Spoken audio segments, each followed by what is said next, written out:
KGF chapter 2 fan made theory के second part की कहानी के एक दूसरे पहलू को हम डिस्कस करने जा रहे हैं। गरुड़ा रॉकी के हाथों मारा गया है। ये खबर केजीएफ बेंगलोर, मुंबई, दिल्ली, यहाँ तक कि दुबई के इनायत खलील तक भी पहुंच चुकी है। गरुड़ा को केजीएफ में उसके ही सैनिकों के आगे मार कर भी रॉकी बेखौफ सबके सामने सीना ताने खड़ा है, क्योंकि 20,000 मजदूरों के आगे सेनापति वानरम के 400 सैनिक रॉकी का कुछ भी नहीं बिगाड़ सकते। उधर जर्नलिस्ट दीपा हेगड़े एलराडो बुक के राइटर आनंद इनगालगी से पूछती है कि अब केजीएफ पर रॉकी कैसे राज करेगा, क्योंकि रॉकी के हाथों गरुड़ा को मरवाने वाला अधीरा अभी जिंदा है और एंड्रयू शेट्टी, राजेंद्र देसाई और गुरु पांड्या भी केजीएफ पर राज करने का सपना देख रहे हैं। आनंद इनगालगी अपनी स्टोरी को आगे सुनाते हुए कहता है कि रॉकी ने अपनी मां को वचन दिया था कि वो दुनिया का सबसे ताकतवर और अमीर आदमी बनेगा। इसलिए रॉकी वानरम और उसकी सेना को ऑफर देता है कि या तो वो केजीएफ में रहकर ही रॉकी के लिए काम करें या 20,000 मजदूरों के हाथों मारे जाएं। तभी वहां गरुड़ा का छोटा भाई विराट आ जाता है। विराट कहता है कि अब रॉकी ही केजीएफ का राजा है और आज से हम सब रॉकी के लिए ही काम करेंगे। सेनापति वानरम और उसकी सेना को भी रॉकी को ही केजीएफ का राजा मानना पड़ता है। अब रॉकी 20,000 मजदूरों से कहता है कि तुम कई सालों से केजीएफ पर मजदूरी कर रहे हो, लेकिन अब तुम लोग यहाँ गुलाम नहीं हो। तुमको तुम्हारे काम के लिए केजीएफ में वो सब मिलेगा जिसके तुम हकदार हो, लेकिन फिर भी अगर कोई केजीएफ छोड़कर वापस अपने घर जाना चाहता है तो जा सकता है, उसको कोई नहीं रोकेगा। तब मजदूरों का लीडर कहता है कि हम लोगों ने तो केजीएफ से बाहर जाने की उम्मीद ही छोड़ दी थी। अब केजीएफ के बाहर भी हमारा घर नहीं है, अब केजीएफ ही हमारा घर है और रॉकी मजदूरों का मालिक है। अब रॉकी के पास 400 सैनिक ही नहीं, 20,000 मजदूर जो अब सैनिक बन गए हैं की सेना होती है। रॉकी दुनिया का सबसे ताकतवर आदमी बन गया है। उधर अधीरा जो कई सालों से गरुड़ा को मारने की कोशिश कर रहा था, लेकिन अब गरुड़ा के मरते ही रॉकी ने केजीएफ पर कब्जा कर लिया है। इसलिए अधीरा अब रॉकी को मारना चाहता है।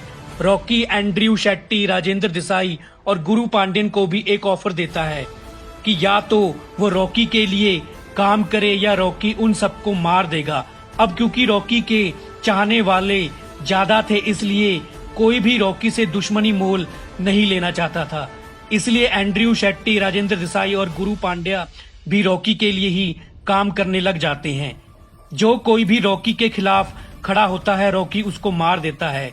रॉकी ने केजीएफ का सोना बेचकर होने वाली कमाई को गरीबों में बांटना शुरू कर दिया था। एक दिन रॉकी रीना से मिलने बेंगलोर जाने वाला होता है, लेकिन रॉकी इसके बारे में किसी को नहीं बताता और रीना से मिलने बिना किसी सिक्योरिटी के अकेला ही चला जाता है। लेकिन रॉकी के रीना से मिलने बेंगलोर आने की खबर अधीरा को मिल जाती है। अधीरा रॉकी पर हमला करवा देता है। उस हमले में रॉकी मारा जाता है। अब ये खबर आग की तरह फैल जाती है कि रॉकी की कार बॉम्ब ब्लास्ट में मौत हो गई है। ये खबर सुनकर फिर से एक बार केजीएफ में कोहराम मच जाता है। रॉकी के मरते ही अधीरा केजीएफ पर कब्जा कर लेता है।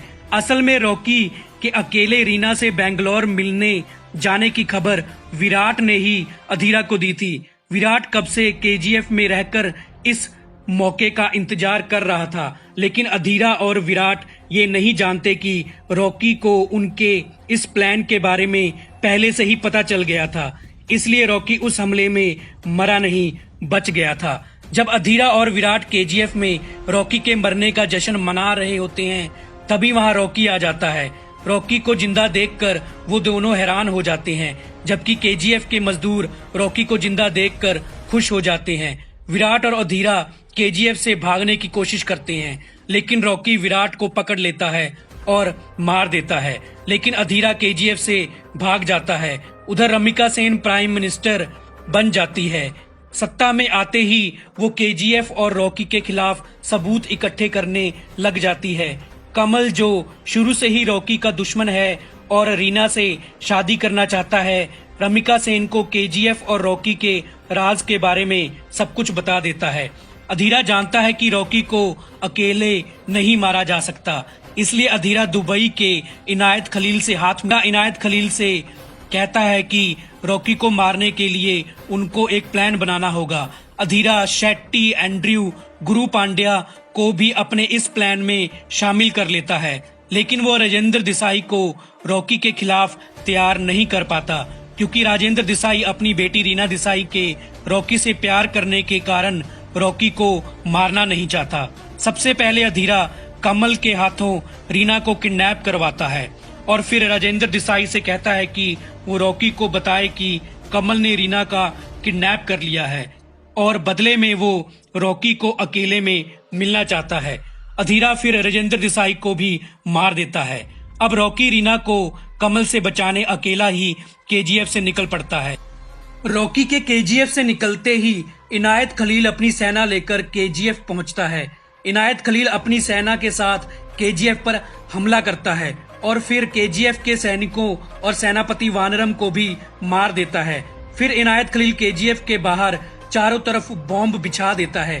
फिर जब रॉकी रीना को बचाने केजीएफ से बाहर आता है तो अधीरा रॉकी को रास्ते में ही रोक लेता है। अधीरा रॉकी को कहता है कि हमने केजीएफ के मजदूरों और रीना को मारने का प्लान बना लिया है और एक तरफ तुम्हारी गर्लफ्रेंड रीना है और दूसरी तरफ तुमको अपना मसीहा मानने वाले मजदूर। देखते हैं तुम एक ही समय में किसको बचाओगे। तभी वहां कमल भी रीना को लेकर आ जाता है।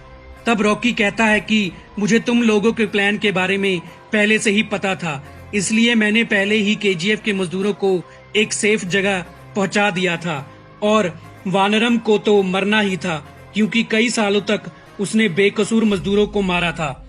तब रॉकी कहता है कि अब केजीएफ में सिर्फ इनायत खलील और उसके सैनिक हैं। रमिका सेन ने भी रॉकी के खिलाफ डेथ वारंट इशू कर दिया है और केजीएफ पर इंडियन आर्मी का हमला होने जा रहा है, लेकिन रमिका सेन ये नहीं जानती कि हमले के समय ना तो रॉकी केजीएफ में है और ना ही केजीएफ के मजदूर। इसलिए इंडियन आर्मी इनायत खलील और उसकी सेना पर हमला कर देती है और उनको वही केजीएफ में ही मार देती है। इधर रॉकी अकेला ही अधीरा और उसके आदमियों का मुकाबला करता है। एंड्रयू और शेट्टी भी रॉकी को मारने वहां आ जाते हैं, लेकिन रॉकी उन सबको ही एक एक करके मार देता है। फिर अधीरा और रॉकी के बीच में फाइट होती है और रॉकी अधीरा को मार देता है। फिर रॉकी कमल को मारकर भी रीना को बचा लेता है। इसके बाद रॉकी रमिका सेन के आगे सरेंडर कर देता है और केजीएफ पर गवर्नमेंट का कब्जा हो जाता है। अब केजीएफ एक सरकारी संपत्ति बन जाती है। रॉकी के सरेंडर करने के बाद लोगों ने उसके जेल जाने का विरोध करना शुरू कर दिया था और पुलिस के खिलाफ जुलूस निकालने शुरू कर दिए थे। आखिरकार सरकार ये डिसाइड नहीं कर पाती कि रॉकी हीरो था या विलन, इसलिए गवर्नमेंट ने रॉकी को कहीं अंडरग्राउंड कर दिया। अब कोई नहीं जानता कि रॉकी कहाँ है। पुलिस ने रॉकी को छोड़ दिया है या उसको सजा दी गई है, ये बात लोगों के लिए राज ही है, लेकिन लोगों ने रॉकी की मूर्ति बनाकर उसको पूजना शुरू कर दिया है। तो दोस्तों, हमारी वीडियो पूरी देखने के लिए आपका थैंक्स।